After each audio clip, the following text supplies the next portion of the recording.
in rustic cabins. Eastern red cedar can be used with great effect to make a nice outdoor type living area.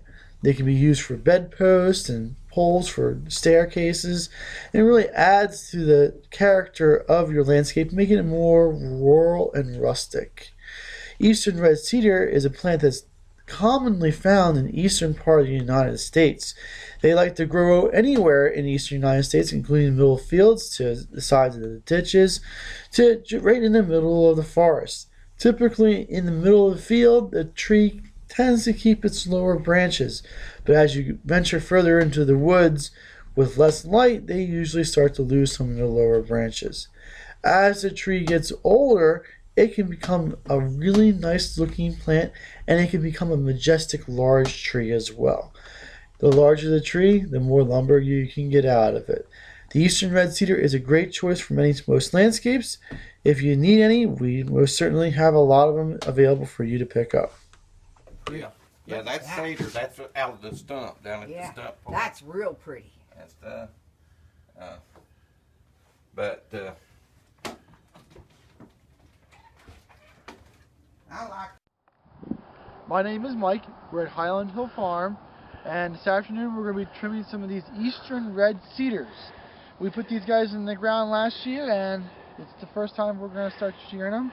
The idea of what we're going to be shearing them is we want to try to make them a little bit more dense and compact, and if there's a second leader, we'll trim off the second leader.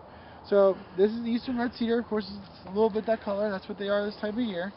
And we're going to go through first and just lightly prune the tips of these guys back. Now what this will do is that when the snow load comes, there won't be as much branching there, so you'll have less snow damage and ice damage to it.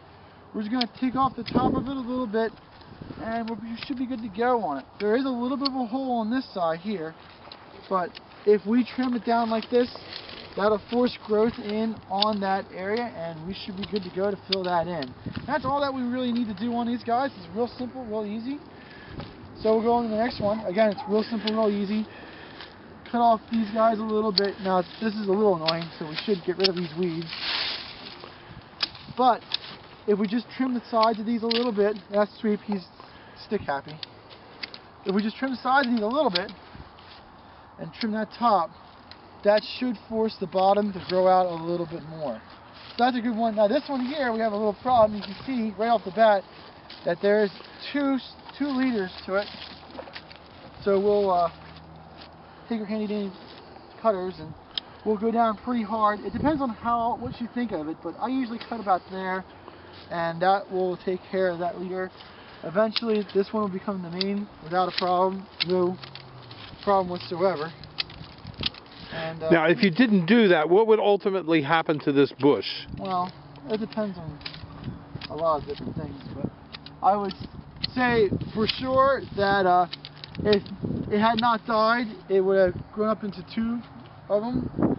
And eastern red cedar is such a hardy tree that it probably would survive with a double leader on that, but we always like having single leaders, mostly because when the snow hits, we want to make sure it's strong and structurally secure. It's not going to break or bend over. Alright, we'll do the next one. Again, there's a little weed there. I don't really like them too much, but it's okay. We're going to tip this one real lightly, and we're going to come down on the sides, and we should be good to go then.